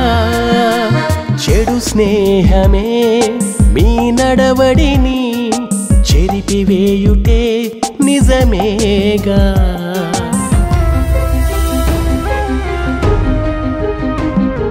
మీ దేహమునే చెరుపు దానిని తొలగించుకొని జీవించుము. వినకపోతే ఆ దేవుడే తీర్పులోనికే మిమ్మును తెచ్చును. లేత వయసును నడి ప్రాయమును గతించిపోవును ఆవిరివలెను. లేత వయసును నడి ప్రాయమును గతించిపోవును ఆవిరివలెను. ఓ తమ్ముడా, ఓ చెల్లెలా, ఓ యువత, వింటారా ఈ మాటలు?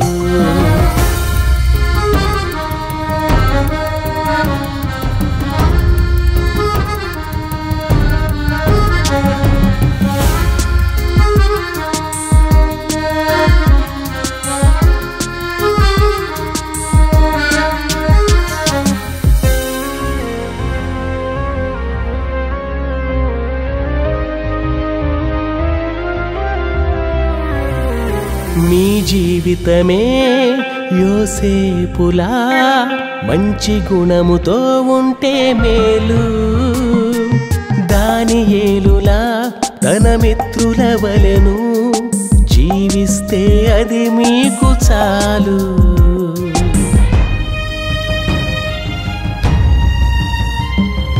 యౌవనమందే తిమోతి వలె ప్రభు యేసుని చేరుకుని బ్రతుకుము.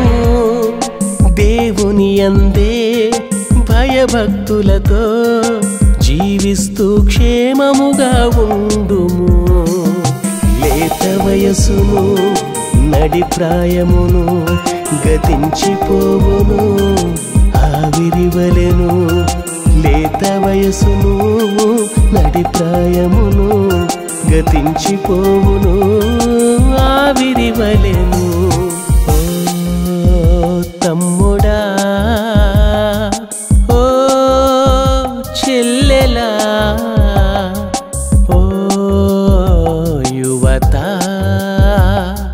వింటారా ఈ మాటలు? ఓ తమ్ముడా, ఓ చెల్లెలా, ఓ యువత, వింటారా ఈ మాటలు?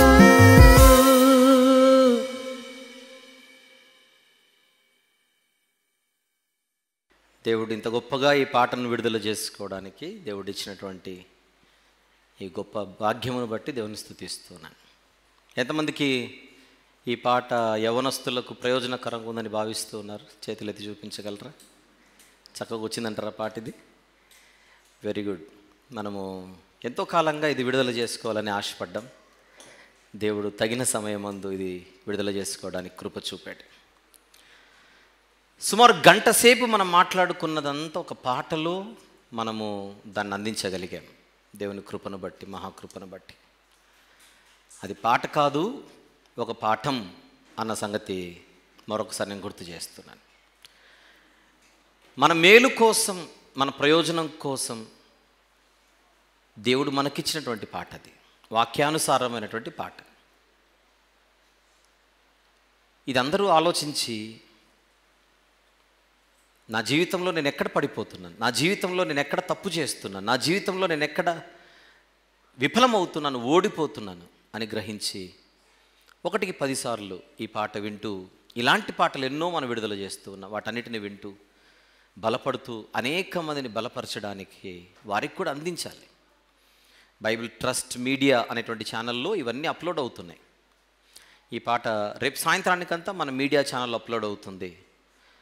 దేవుని చిత్తమైతే ఎల్లుండికంతా మీకు వాట్సాప్ గ్రూప్స్లో వచ్చేస్తుంది. మనం ఏదో చాలా సీరియస్గా చూసేసి పక్కన పెట్టేయడం కాదు, సీరియస్గా షేర్ చేయాలి. సీరియస్గా చూడడం మాత్రమే కాదు, సీరియస్గా షేర్ చేయాలి. అంతేనా? బ్రతుకు బ్రతికించు అని అంటారు కదా, అలాగనే మనం చూడడం మాత్రమే కాదు, అనేక మందికి అందజేస్తే వాళ్ళు కూడా ఆలోచిస్తారు అనేటువంటిది పాయింట్. ఇది అందరి బాధ్యత కూడా. దేవునికి స్తోత్రం. మరి ఈ పాట మనం చక్కగా విడుదల చేసుకోవడానికి మన ప్రియ సహోదరులు మేరా రాబర్ట్ గారు మంచి సంగీతాన్ని అందించారు. వారికి ప్రత్యేకంగా మన కృతజ్ఞతలు, అభినందనలు తెలియచేద్దాం. ఇకపోతే నిసిజాన్ గారు ఎలా పాడారో మీరు అందరూ విన్నారుగా, పేరు పెట్టేయలేదు ఇక అసలు. అందుకే ప్రత్యేకంగా ఈరోజు మీ పాట విడుదలవుతోంది. మీరు వేరే ప్రోగ్రామ్ ఉన్నింది ఈరోజు తనకు సాయంత్రం, అది క్యాన్సిల్ చేసుకొని ఆయన ఇక్కడికి రావడం జరిగింది. ఎందుకంటే తన సమక్షంలో ఇది విడుదల చేయాలని కూడా నేను ఆశపడ్డాను. Brother, how was it? Wonderful, thank you. Nissi John గారికి ప్రత్యేకంగా వందనాలు. వాస్తవానికి పాట పాడే సమయానికి బ్రదర్ గారు కొంచెము హెక్టిక్గా, అంటే కొంచెం హాస్పిటల్స్ చుట్టూ తిరుగుతూ చాలా అలిసిపోయినటువంటి పరిస్థితి అన్నమాట. అయినప్పటికీ దేవుని పని అన్నప్పుడు తను వచ్చి కంప్లీట్గా డెడికేట్ అయ్యి, నిసిజాన్ గారి వర్కింగ్ స్టైల్ ఎలా ఉంటుందంటే కాంప్రమైజ్ అవ్వడు. అంటే పాట వ్రాసిన అయినా, మ్యూజిక్ చేసిన ఆయన సాటిస్ఫై అయినా ఆయన సాటిస్ఫై గారు. ఇంకా దాన్ని ఇంకా ఇంకా అద్భుతంగా దాన్ని ఇంకా తీసుకొని రావాలనేటువంటి ఒక ఆలోచనతో చక్కని డెడికేషన్తో పరిచయం చేస్తుంటారు. ప్రత్యేకించి ఇక్కడ ఉన్నటువంటి యవనస్తులందరికీ నిసిజాన్ గారిని దృష్టిలో పెట్టుకుని ఒక మాట చెప్తున్నాను. తను ఎంతో అనుభవం కలిగినటువంటి గాయకులు, సీనియర్ మోస్ట్ సింగర్స్లో ఆయన ఒకరు క్రిస్టియన్ కమ్యూనిటీలో. కానీ ఆయన ఒక పాట కోసం ఆయన తనను తాను డెడికేట్ చేసుకునేటువంటి పరిస్థితి ఆయన గురించి తెలిసిన వాళ్ళకి తెలుస్తుంది. నేనేం చెప్తున్నానంటే, ఎప్పుడు కూడా నాకు అంతా వచ్చేసింది, ఇక నేను సూపర్, నేను ఒక మాస్టర్ని అని ఎప్పుడు కూడా ఏ రంగంలో కూడా అనుకోకూడదు. దాని ముందు మనం విద్యార్థులుగా ఉంటేనే ఆ విషయంలో మనము గొప్పగా అభివృద్ధి చెందుతాం. ఆ విషయం ప్రాక్టికల్గా నేర్చుకోవడానికి నిసిజాన్ గారు ఒక ప్రత్యేకమైనటువంటి వ్యక్తి అని నేను వ్యక్తిగతంగా ఆయన పనితీరును చూసిన వ్యక్తిగా నేను సాక్ష్యం చెప్పగలను. మరి బ్రదర్, మీరు ఈ విషయంలో ఎందరికో ఇన్స్పిరేషన్గా ఉన్నారు. మీ తర్వాత ఎందరో యవనస్తులు మిమ్మల్ని చూసి నేర్చుకోవాలని కూడా ఇష్టపడుతున్నాం మేము. Right, very good. ఇకపోతే మనము ఒక పాట బయటికి తీసుకొని రావాలంటే అది ఖర్చుతో కూడుకున్న పని, మీకు తెలియదు కాదు. మన యవనస్తులు కొంతమంది ఈ పాట కోసం ముందుకు వచ్చారు, వారికి ప్రత్యేకంగా కృతజ్ఞతలు. కానీ వారిచ్చినటువంటిది ఈ పాటకు సరిపోలేదు. వారికి దేవుడిచ్చినటువంటి స్థితి మేరకు కొంచెం వాళ్ళు సహాయం చేయగలిగారు. మరి ఈ పాట విషయంలో మరి యవనస్తులు ఇచ్చినటువంటిది సరిపోని పరిస్థితులలో మన సంఘము నుంచే ఒక కుటుంబం వారు ముందుకు వచ్చి ఈ పాటకు సహాయం చేశారు. వారే మన ఈస్ట్, వెస్ట్, సౌత్, నార్త్ అనే జోన్స్లో వెస్ట్ జోన్కు సంబంధించిన బుజ్జిబాబు గారు, దమయంతి గారు కుటుంబం. అమ్మ ఒకసారి లేచి నిలబడండి, మీరు లేచి నిలబడండి. మరి సహోదరికి వారి వచ్చారా బ్రదర్, వచ్చారా? అమ్మ రాలేదు, తనకు ఆరోగ్యం. బుజ్జిబాబు గారు, దమయంతి గారు, అలాగనే వారి తమ్ముడు మహేష్ గారు ఏలూరులో ఉంటారు, వారి కుటుంబం. ఆ ఇరు కుటుంబాలు కలిసి ఈ పాట విషయంలో ఆర్థికంగా వారు ముందుకు రావడం జరిగింది. ఆ ఇరు కుటుంబాలకు ప్రత్యేకంగా వందనాలు. మరొకసారి వారి ఫోటో ఒకసారి ఏమైనా చూపించగలవా? స్క్రీన్ మీద అందులో ఉంది కదా, జూమ్ చేస్తే. వారి కుటుంబం చక్కగా ఇరు కుటుంబాలు ముందుకు రావడం జరిగింది. Can you do that? Okay, కనబడుతుంది. యా, ఈ ఫ్యామిలీ. అలాగనే వారికి మన బీటీఎం యూత్ వారందరికీ, పెద్దలందరూ కూడా ఒకసారి మన కృతజ్ఞతలు తెలియచేద్దాం, ప్రేమతో. థ్యాంక్ యూ అమ్మ, God bless, thank you very much. ప్రియులారా, మరి దేవుని మహాకృపను బట్టి ఈ సుదీర్ఘమైనటువంటి పాటల పరిచర్యలో మరొక అడుగు మనం ముందుకు వేయడానికి దేవుడు కృప చూపాడు. మరి దీనికి వీడియో ఎవరు చేశారబ్బా అని ఒక డౌట్. ఎవరనుకుంటున్నారు? మళ్ళీ మన పుత్రులు కింగ్సన్ అండ్ నితీష్ ఈ పాటకు వారు చక్కని వర్క్ చేశారు. వారిద్దరిని మనము అభినందిద్దాం. తెలుసు కదా, కింగ్సన్ కడపలో పరిచర్య చేస్తున్నాడు, మనం ప్రార్థన చేసి పంపించాం. అయినప్పటికీ అది కడప అనేది తనకు ఒక ఇల్లు, హైదరాబాద్ మరొక ఇల్లు, రెండు తనకు గృహాలే కనుక ఇక్కడికి వస్తుంటాడు, అక్కడ ఉంటాడు. మరి Kingson, stand up, good, God bless, చక్కగా పని చేసావు, very good, thank you. Right, యవనస్తుల పాట కోసం చక్కగా పనిచేశారు. దేవుడు వారిని దీవించునుగాక. నెక్స్ట్ ఆల్బమ్ కూడా మనకి ఇంకా పాటలదంటే వెడ్డింగ్ ఆల్బమ్ ఉంది. వెడ్డింగ్ ఆల్బమ్ కోసం వీరు మళ్ళీ పనిలోకి దిగబోతున్నారు. వారి నిమిత్తం ప్రార్థన చేయండి అందరూ కూడా. ఆల్ రైట్ ప్రియులారా, మరి ఈ సమయంలో మనము ఇంతవరకు ఇన్ని విషయాలు మనం మాట్లాడుకున్నామంటే ఒక మాట చెప్తాను. యవనస్తుల గురించి, మనిషి గురించి వీటన్నిటి గురించి మనం ఇన్ని విషయాలు మాట్లాడుకున్నామంటే మనకు ఆధారం ఏమిటి? దేన్ని ఆధారం చేసుకొని ఈ వాస్తవాలన్నీ మాట్లాడుకున్నాం? వాక్యం. అంతేనా? వాక్యమే మనకు ఆధారం. ఈ వాక్యమే మనకు చెప్పింది మనల్ని దేవుడు ఎందుకు ఎన్నుకున్నాడని. ఈ వాక్యమే మనకు చెప్పింది ఈ దేవుడు మనల్ని ఎందుకు కోరుకున్నాడని. మన జీవితం ఏంటి, మన పరిస్థితి ఏంటి, ఓవరాల్గా దేవుని వాక్యమే బైబిల్ గ్రంథంలో ఉండేది. అందుకే ఇది దేవుని గ్రంథం. కొన్ని సంవత్సరాల కిందట సుమారు 2021వ సంవత్సరంలోనో 22వ సంవత్సరంలో, ఇఫ్ ఐఎమ్ నాట్ రాంగ్, నిసిజాన్ గారే ఒక పాట పాడారు. నీవు నన్ను కోరుకున్నది ఎందుకో, నీవు నన్ను ఎన్నుకున్నది ఎందుకో, నీ వాక్యమే నాకు తెలిపింది, నీ గ్రంథమే నాకు నేర్పింది అని ఒక అద్భుతమైన పాట. రైట్? నేను ప్రార్థనగా చేయట్లేదు. నేను ప్రార్థన చేసే ముందుగా నిసిజాన్ గారిని మరొకసారి వేది మీదకి ఆహ్వానిస్తూ, ఇంతవరకు మనం మాట్లాడుకున్న ఈ మాటలన్నిటికీ ఆధారం వాక్యమే కనుక ఆ వాక్యానికి సంబంధించి ఆయన ఒక ప్రత్యేకమైన పాట పాడుతుండగా సమయాన్ని వినియోగించుకుంటూ కానుకలు కూడా అప్పుడే మనం సేకరించేద్దాం. మన పరిచారకులు కానుకలు కూడా సేకరించి అందరు లేచి నిలబడినట్లయితే ఈ పాట సహోదరులు పాడుచుండగా మనము పాట అర్థం చేసుకుంటూ పాటలో ఏకీభవిస్తూ, దేవుని ఎన్నికలో మనమున్నామని, ఆయనే మనకు నిజమైన తండ్రి అని, సిలువ రుధిర ధారలో మన జీవితాలు కడుగబడాలని మొదలగు వాస్తవాలన్నిటినీ మనకు తెలిపినది ఆయన వాక్యమే కదా. అందును బట్టి దేవునిని ఈ పాట ద్వారా స్తుతిద్దాం.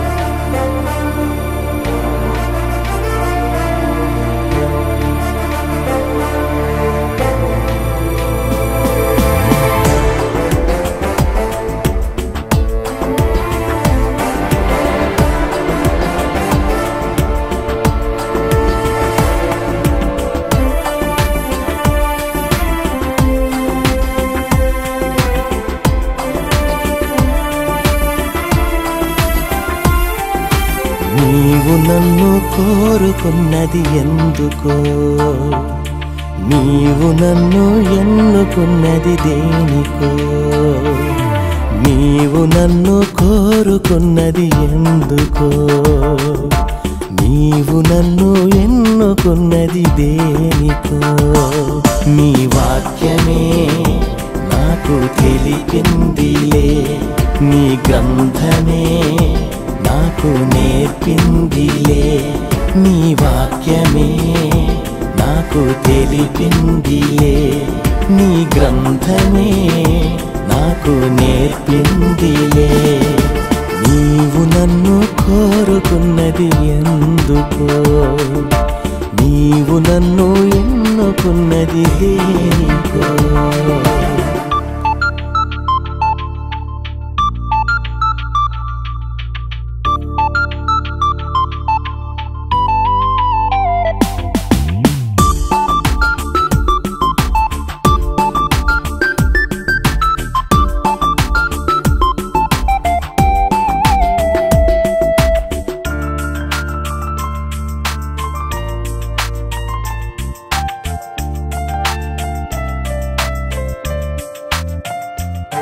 నిజమైన తండ్రివి నీవని, నా ఆత్మను కన్నది నీవేనని,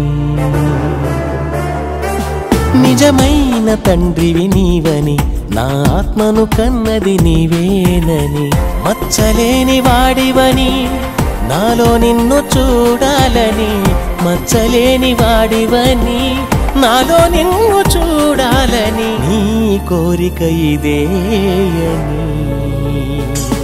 నీ వాక్యమే నాకు తెలిపిందిలే, నీ గ్రంథమే నాకు నేర్పిందిలే, నీ వాక్యమే నాకు తెలిపిందిలే, నీ గ్రంథమే నాకు నేర్పిందిలే.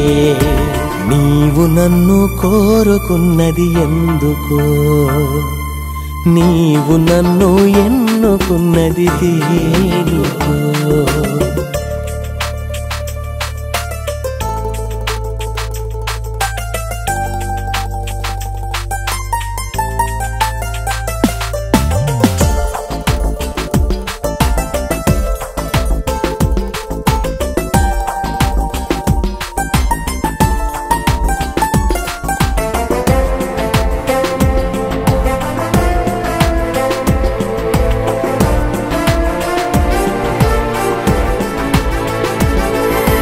ఘోర పాపిని నేనని, పాపులెవ్వరు నీ యొద్ద ఉండలేరని. ఘోర పాపిని నేనని, పాపులెవ్వరు నీ యొద్ద ఉండలేరని. సిలువ రుధిరధారలో నేను శుద్ధి కావాలని, సిలువ రుధిరధారలో నేను శుద్ధి కావాలని నీ కోరిక ఇదే అని.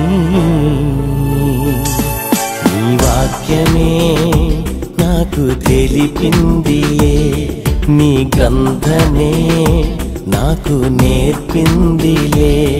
నీ వాక్యమే నాకు తెలిపిందిలే, నీ గ్రంథమే నాకు నేర్పిందిలే. నీవు నన్ను కోరుకున్నది ఎందుకో, నీవు నన్ను ఎన్నుకున్నది దేనికో.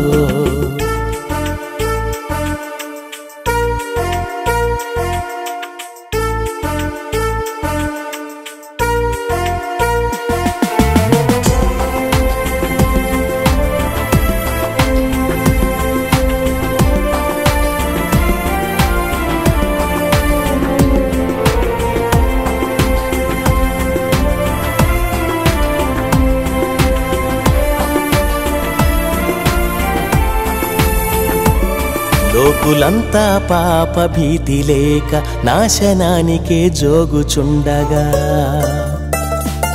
లోకులంతా పాప భీతి లేక నాశనానికే జోగుచుండగా, జీవ మార్గంలో నేను వారిని నడిపించాలని, జీవ మార్గంలో నేను వారిని నడిపించాలని నీ కోరిక ఇదే అని. నీ వాక్యమే నాకు తెలిపిందిలే, నీ గ్రంథమే నాకు నేర్పిందిలే. నీ వాక్యమే నాకు తెలిపిందిలే, నీ గ్రంథమే నాకు నేర్పిందిలే. నీవు నన్ను కోరుకున్నది ఎందుకో, నీవు నన్ను ఎన్నుకున్నది దేనికో. నీవు నన్ను కోరుకున్నది ఎందుకో, నీవు నన్ను ఎన్నుకున్నది దేనికో. నీ వాక్యమే నాకు తెలిపిందిలే, నీ గ్రంథమే నాకు నేర్పిందిలే. నీ వాక్యమే నాకు తెలిపిందిలే, నీ గ్రంథమే నాకు నేర్పిందిలే. Such a wonderful song. చాలా చాలా థ్యాంక్స్ నిసిజాన్ గారు. ఒక్క నిమిషం మీరు ఆగితే, ఈరోజు నిసిజాన్ గారు మన మధ్య ఉండడం ఇలా ఎంతమందికి ఆనందంగా ఉంది, రైట్? మరి సహోదరులు ఇలాగనే మన సహవాసంతో మీరు కొనసాగాలి. అనేకమైనటువంటి పాటలు, ఈ యొక్క చక్కని పరిచర్లో మనం కలిసి ముందుకు వెళ్ళాలి బ్రదర్. మనకు మరొక అనుకూలమైనటువంటి విషయం ఏంటంటే మనందరం హైదరాబాదులోనే ఉంటాం కనుక ఇక్కడ దూరం నుంచి మనం ప్రయాణం చేయాల్సిన అవసరం కూడా లేదు. ఎంతో అర్థవంతమైనటువంటి పాటలు. యాక్చువల్లీ పాటల పరిచర్య మనం చేస్తున్నది టైంపాస్ కోసం కాదు. ఏదో ఒక మంచి రాగం ఉంది, ఏదో ఒకటి ఇరికించేసి, ఏమి దొరకకపోతే ఒక హల్లెలూయానో ఒక ఆమెనని పెట్టేసి, ఏది రాకపోతే జయ్యను కొట్టేసి క్లోజ్ చేయడం కాదు. ప్రతిదానికి ఒక లెక్క ఉంటుంది, ఆ లెక్కల్లోనే నడుస్తూ ఉంటుంది ఒక పాఠం. ఆ పాఠం ఎంతో లోతైనటువంటి పాఠం. ఆ పాఠాన్ని మనం ఖచ్చితంగా ఇక్కడ బలంగా అందజేయాలనేటువంటి ఉద్దేశం. మరి నిసిజాన్ గారు మన మధ్యకి రావడం మనకు ఎంతో సంతోషం. ప్రేమతో వారికి ఒక మొమెంటోని ఇవ్వాలని నేను ఇష్టపడుతూ ఉన్నాను. ఇది మా సంఘము నుండి ఒక చిన్న ప్రేమపూర్వక సో ఇందులో ఏముందో నేను చదువుతాను, తర్వాత బ్రదర్ గారికి అందజేస్తాను. The church of the Lord Jesus Christ Bible trust ministries. Dear brother Nissi John, we appreciate you for sharing your vocal gift with the Christian community. Your songs have been a blessing to many, enriching their spiritual lives. We are pleased to offer this small token of appreciation and pray for God's continued guidance on your singing ministry. God bless, brother. With gratitude and blessings, the Church of the Lord Jesus Christ Bible Trust Ministries.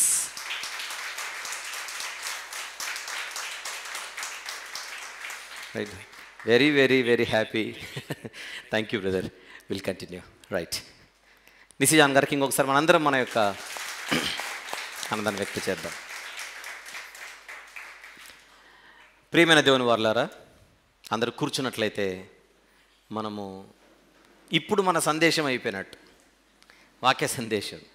వాక్యం కొరకు చిన్న ప్రార్థన చేసుకుందాం, తర్వాత మనం బల్ల పరిచర్లోనికి ప్రవేశిద్దాం. కళ్ళు మూసుకుందాం. ప్రేమగల తండ్రి, జీవం గల నాయన, పరిశుద్ధులైనటువంటి మహా గొప్ప దేవ, ఇటు రీతిగా ఒక చక్కని పాటను విడుదల చేసుకున్నటకు యవనస్తుల కోసం తండ్రి, వారి ప్రయోజనం కోసం, వారి మేలు కోసం ఈ యొక్క మాటలు అందించి పాటను బహుమానంగా వారికి ఇవ్వడం జరిగింది. సద్వినియోగపరుచుకునేటువంటి జ్ఞానము, వివేకం వారికి అనుగ్రహించమని హృదయపూర్వకంగా మేము స్తుతిస్తూ, మహిమపరుస్తూ, ఘనపరుస్తూ విన్నపములు పరిశుద్ధాత్మ సహాయముతో యేసుక్రీస్తు ప్రభువారి మిక్కిలి శ్రేష్టమైన నామములోనే మహాఘనమైన మీ పాదముల చెంత పెట్టి సమర్పించి వేడుకొనుచు పొందుకొనుచున్నాము తండ్రి. ఆమెన్.